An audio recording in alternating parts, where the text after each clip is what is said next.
folks, as you can imagine, I was very happy with these figures that are displayed. Really happy that the downpipes, and those are the Lucifer downpipes, are working really quite well with the sport cats.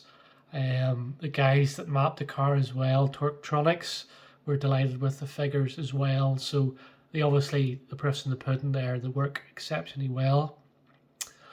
Looking at the graph itself, the obvious figure that everybody goes for is the increase in power, which is still notable for an NA car.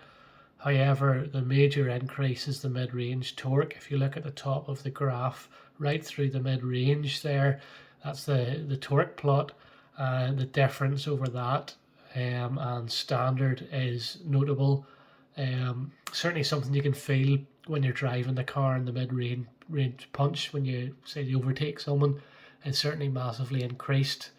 And I know quite a few people have struggled with a good map for the R32, but that's a very smooth map.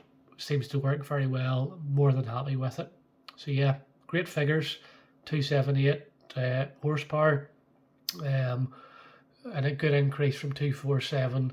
And the torque there in summary is 338 Newton meters.